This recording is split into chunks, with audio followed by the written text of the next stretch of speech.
తెలంగాణ రాష్ట్రం ఏర్పడిన తర్వాత ముఖ్యమంత్రిగా కేసీఆర్ 10 సంవత్సరాల పాటు కొనసాగారు. కానీ సీఎం హోదాలో కేసీఆర్ ఒక్కసారి కూడా పెట్టుబడుల కోసం విదేశాలకు వెళ్ళలేదు.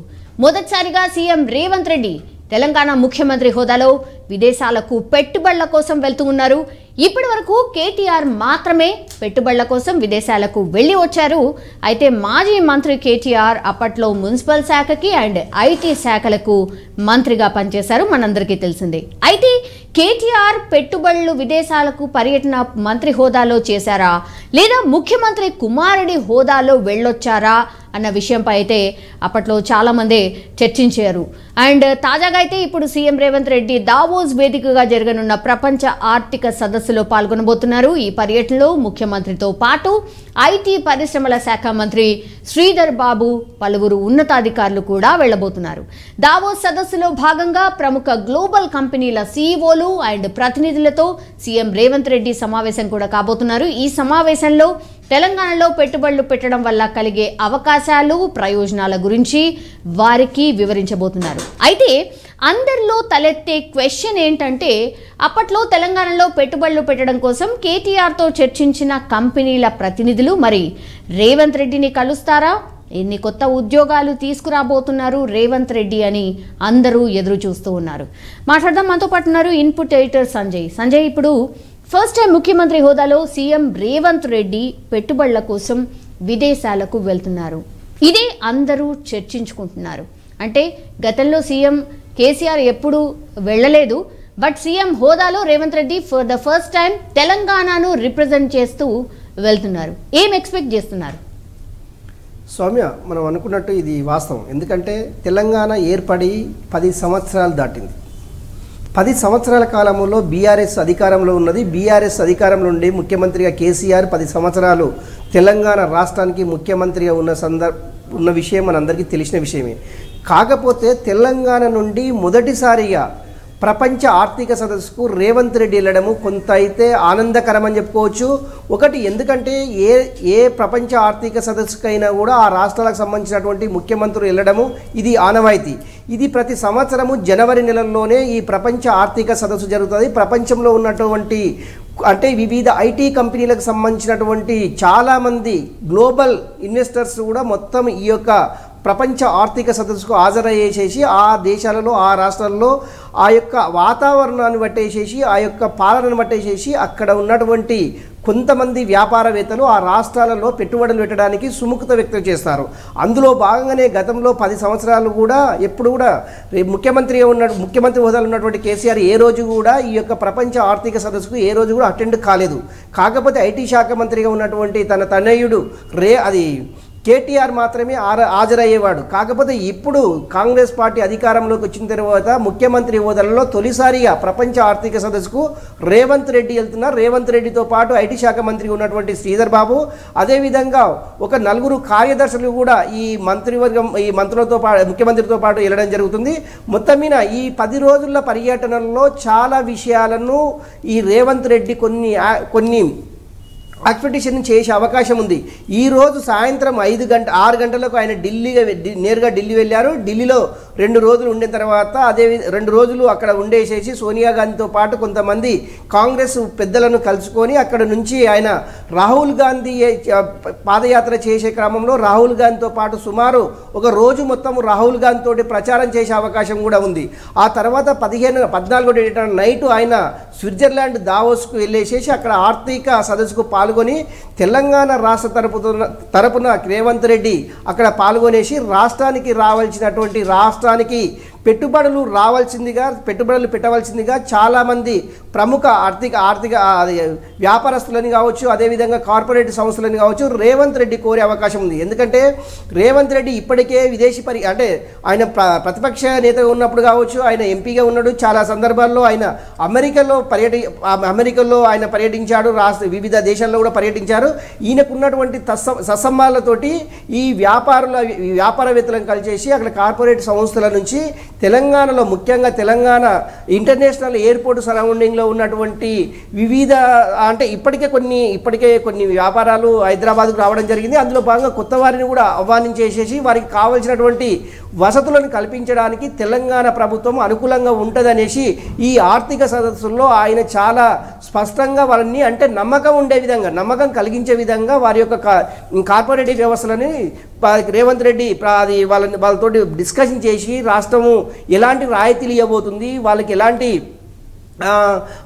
ట్యాక్స్ అది అంటే మినహాయింపు చేయబోతుందని ఇవన్నిటినీ కులంకుశంగా చర్చించేసేసి కొంత ఎందుకంటే కొంత ఎంఓయూలు కుదుర్చుకునే అవకాశం కూడా లేకపోలేదు. ఎందుకంటే గతంలో కేటీఆర్తోనే అది ఐటీ కార్యదర్శిగా పనిచేసినటువంటి జయేష్ రంజన్కు దీనిపైన పూర్తి అవగాహన ఉంది. ఎందుకంటే 10 సంవత్సరాల కాదు ప్రతి సంవత్సరమైన జనవరి నెలలో పోవడము అంటే ఓన్లీ ప్రపంచ ఆర్థిక సదస్సుకే కాదు చాలా సదస్సులకు సంబంధించినటువంటి కేటీఆర్ వెంటనే 24/7 లాగా జయేష్ రంజన్ ఉండేవాడు. ఇప్పుడు ముఖ్యమంత్రి జయేష్ రంజన్ కూడా వెళ్తుండే కనుక వీటన్నిటిపైన ఇంకా కులంకుశ అంటే అప్పుడున్నటువంటి పారిశ్రామికవేత్తలు కావచ్చు, ఇప్పుడు కలవబోయేటటువంటి పారిశ్రామికవేత్తలు కలవడము చాలా ఈజీ కనుకనే జయేష్ రంజన్ని అదే స్థానంలో ఉంచుకొని అక్కడే అదే హోదాలో ఉంచుకొని ఇప్పుడు ముఖ్యమంత్రితో పాటు తీసుకెళ్లడం జరుగుతుంది.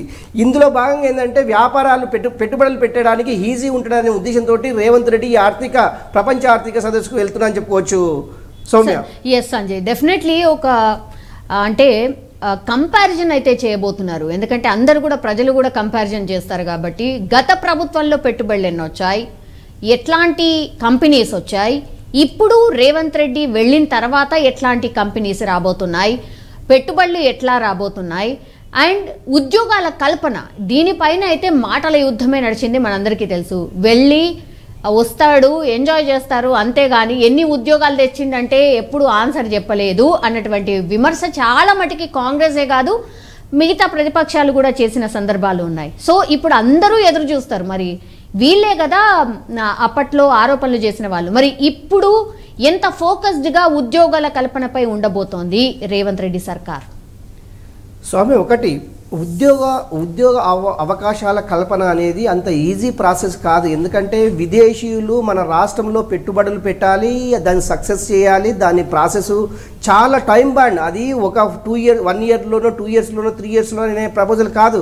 ఎందుకంటే వాళ్ళకి ఇక్కడ ఈ రాష్ట్ర ప్రభుత్వము వాళ్ళు పెట్టుబడులు పెడితే ఈ రాష్ట్ర ప్రభుత్వం వాళ్ళకు ఎలాంటి వెసులుబాటు కల్పిస్తుంది, ట్యాక్స్ కానివ్వండి, వాళ్ళకు ల్యాండ్స్ కానివ్వండి, వాళ్ళకు అనుకూలమైనటువంటి ప్రభుత్వాలు ఉండాలి. ఎందుకంటే ప్రభుత్వాలు పదే చేంజ్ అయ్యే ప్రభుత్వాలు ఉండడం వల్ల ఏంటంటే ఇన్వెస్టర్స్ వీటిపైన ఆ రాష్ట్రాలపైనటువంటి నమ్మకం ఉండదు. గతంలో కూడా మనం చూస్తున్నటువంటి కర్ణాటకలో జరిగింది. కర్ణాటకకు సంబంధించినటువంటి అప్పుడు యడ్యూరప్ప కూడా ఈ యొక్క ప్రపంచ ఆర్థిక సదస్సుకు వెళ్ళేసేసి ఇప్పటి వరకు కూడా అప్పటి వరకు కూడా కర్ణాటకకు సంబంధించినటువంటి ఎలాంటి అంటే పెట్టుబడిదారులు పెట్టించలేని అది పరిస్థితి ఏర్పడదు. ఎందుకంటే ఆ వ్యక్తి పైన నమ్మకం ఉండాలి. ఫస్ట్ ముఖ్యమంత్రి హోదాలో ఉండేటటువంటి వ్యక్తులపైన ఫస్ట్ నమ్మకం ఏర్పడాలి. ఆ రాష్ట్ర యొక్క భౌగోళిక స్వరూపాలని వారికి నమ్మకం ఏర్పడాలి. వాటికి ఉన్నటువంటి వనరులు అంటే ట్రాన్స్పోర్ట్ సిస్టమ్ కావచ్చు, లేకుంటే మౌలిక సదుపాయాలు కావచ్చు, వీటన్నిటినీ దృష్టిలో ఉంచుకొని అంటే విదేశీయులు రాష్ట్రంలో పెట్టుబడులు పెట్టడానికి సుముఖత వ్యక్తం చేస్తారు. ఇవన్నీ కుదిరిన తర్వాత అప్పుడు ఎంఓ కుదుర్చుకుంటారు తప్ప ఏదో ఆగమేఘాల మీద వచ్చేసి హైదరాబాద్లో తెలంగాణలో పెట్టుబడులు పెడతాము అనేది ఇది అసాధ్యం కాని పని. ఎందుకంటే గతంలో ఉన్నటువంటి ఐటీ శాఖ మంత్రి ఉన్నటువంటి కేటీఆర్ కూడా ఎన్నో సందర్భాల్లో విదేశాల పర్యటన చేసేసి విదేశీయులతోటి సత్సంబంధాలు కొనసాగించుకొని కొన్ని కంపెనీలను రాబట్టారు తప్ప పూర్తి స్థాయిలో తెలంగాణకు వ్యాధి అంటే పెట్టుబడులు భారీ సంఖ్యలో వచ్చినాయంటే కూడా ఏం లేదు. ఎందుకంటే వాళ్ళకు ఉన్నటువంటి భౌగోళిక స్వరూపానికి సంబంధించినటువంటి ట్రాన్స్పోర్ట్ సిస్టమ్, ముఖ్యంగా వాళ్ళకు వసతులు అంటే ట్రాన్స్పోర్ట్కి సంబంధించినటువంటి అవకాశాలు చాలా మెరుగ్గా ఉండాలి. ఎందుకంటే మనకు సీ పోర్ట్ అనేది చాలా దూరం. ఎందుకంటే ఎటు చూసినా కూడా 500-600 కిలోమీటర్లకు తక్కువ లేదు. అలాంటి క్రమంలోనే ఓన్లీ ఇక్కడ మనకు చెప్పుకోదగ్గది ఏంటంటే ఇంటర్నేషనల్ ఎయిర్పోర్ట్ ఒకటి తెలంగాణకు ప్లస్ పాయింట్ అని చెప్పుకోవచ్చు. దానివల్ల కూడా కొంత అంటే ట్రాన్స్పోర్ట్ సిస్టమ్ బాగుంటుంది కనుకనే విదేశీ పెట్టుబడులు రావడానికి అవకాశం ఉంటుంది. వీటన్నిటినీ అంటే రాష్ట్రానికి సంబంధించినటువంటి విషయాలన్నిటిని కులంకుశగా అక్కడ పెట్టుబడులు పెడతామనే ఎవరైతే ఇంట్రెస్ట్ చూపుతారో వాళ్ళన్నిటికీ మన తెలంగాణకు సంబంధించిన అంశాలన్నింటినీ వాళ్ళతో చర్చిస్తే వాళ్ళు మనకు పెట్టాలని ఒకవేళ నమ్మకం కలగాలి తప్ప వాళ్ళు ఏదో మనం వెళ్ళంగానే చెప్పడము, వాళ్ళ మెమోంట్ ఇవ్వడము, వాళ్ళు డిస్కషన్ చేయడము పెడతారనే ప్రపోజల్ అయితే కనుచూపు మేరలో లేదని చెప్పుకోవచ్చు. ఎందుకంటే ఇప్పుడు ఆర్థిక వ్యవస్థ ప్రపంచ దేశాలు ఆర్థిక వ్యవస్థలో కొట్టుమిట్టాడుతున్న పరిస్థితి. ఎప్పుడైతే కరోనా స్టార్ట్ అయిందో అప్పటి నుంచి ఇప్పటి వరకు కూడా ప్రపంచ ఆర్థిక వ్యవస్థ గందరగోళంగా ఉంది. ఓన్లీ అది దేశం మన దేశమా మన రాష్ట్రం అని కాదు, ప్రపంచ దేశాలే ఆర్థిక వ్యవస్థలో కొట్టుమిట్టాడుతున్న పరిస్థితి. అలాంటి క్రమంలోనే తెలంగాణకు పెట్టుబడులు రాబట్టడం అంత ఈ ఆశమైసిన అది అంత ఈజీ కాదని చెప్పుకోవచ్చు. అందులో భాగంగా ఇప్పుడు రేపు 15వ డేట్ నాడు రేవంత్ రెడ్డి ప్రపంచ ఆర్థిక సదస్సులో ఏం ప్రసంగిస్తారు, ప్రపంచ దేశాల్లో వచ్చినటువంటి ఆర్థికవేత్తలను ఏ విధంగా ఆయన మోటివేట్ చేయగలుగుతాడు, ఆయన అసలు తెలంగాణ మోటో ఏంది, ఇవన్నీ వాళ్ళు కులంకషంగా చర్చించిన తర్వాతనే పెట్టుబడులకు సంబంధించిన అంశము చర్చకు వచ్చే అవకాశం ఉంది. నిజంగా ప్రపంచంలో చాలా దేశాలు పెట్టుబడులు పెట్టించుకునేందుకు చాలా దేశాలు ప్రయత్నం చేస్తున్నాయి. అందులో భాగంగా తెలంగాణ రాష్ట్రం కూడా ప్రయత్నం చేస్తుంది. ఎంతవరకు ఏ మేర సక్సెస్ సత్ఫలితాలు ఇస్తాయి అనేది వేచి చూడాలి. ఒకటి ఉద్యోగ అవకాశాల కల్పనకు సంబంధించిన అంశం అయితే పెట్టుబడులు రావాలి, వాళ్ళు ఇక్కడ దీని అగ్రిమెంట్ దీన్ని అది ఎంఓస్ కుదుర్చుకోవాలి. కుదుర్చుకున్న తర్వాత ఇక్కడ ఉన్నటువంటి ఈ తెలంగాణ ప్రభుత్వం వాళ్ళకి ఎక్కడ ల్యాండ్ కేటాయిస్తుంది, అది ఎన్ని సంవత్సరాల వరకు ఉంటుంది, దానికి ఉన్నటువంటి వెసులుబాటు ఏంటి, ఇవన్నిటినీ కులంకుశం చర్చించిన తర్వాతనే ఇక్కడ ఉపాధి హామీలకు సంబంధించిన ఉపాధి ఉద్యోగాలకు సంబంధించినటువంటి హామీలు తెలంగాణ ప్రభుత్వము అప్పుడు నిరుద్యోగులకు కల్పించేటటువంటి సుమారుగా ముఖ్యమంత్రి రేవంత్ రెడ్డి గతంలో చాలా సందర్భాలు చెప్పారు 2 లక్షల ఉద్యోగాలు కల్పిస్తామనేసి.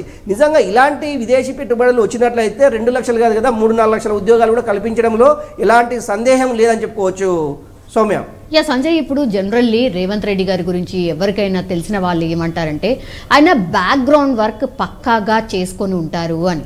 సో ముఖ్యమంత్రి అయిన తర్వాత ఏమేం చేయాలి అనేది డెఫినెట్లీ ఒకటి బ్యాక్గ్రౌండ్ వర్క్ అయితే చేసుకొని ఉన్నారు. మనం సమీక్షలు కావచ్చు, లేదంటే ఆదేశాలు ఇస్తున్న తీరు కావచ్చు, మనం అబ్జర్వ్ చేస్తూనే ఉన్నాం. సో విదేశీ పర్యటనకు వెళ్ళినప్పుడు కూడా డెఫినెట్లీ ఒక బ్యాక్గ్రౌండ్ వర్క్ అయితే చేసుకొని ఉంటారు. సో అది ఇంప్లిమెంటేషన్ ఎంత వరకు చేయబోతున్నారు అండ్ ఎంత వరకు సక్సెస్ అయ్యే అవకాశం కనిపిస్తుంది సంజయ్? స్వామి, ఒక యాక్షన్ ప్లాన్ అయితే తయారైంది.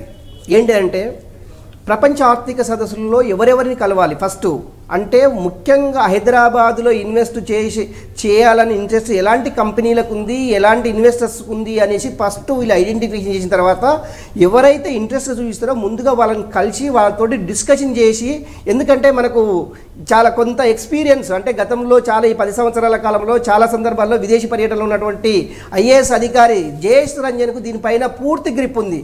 అందులో భాగంగానే రేపు ముఖ్యమంత్రి వెళ్ళేటటువంటి వ్యక్తుల్లో జయేష్ రంజన్ కూడా ఒక పర్సన్ కనుక రేపు పెట్టుబడిదారులతో మాట్లాడడానికి కానీ వాళ్ళతో డిస్కషన్ చేసే విషయం ఏదైనా ఉంది అంటే ఈ కొద్దిగా ఈజీ అయ్యే అవకాశం ఉంది.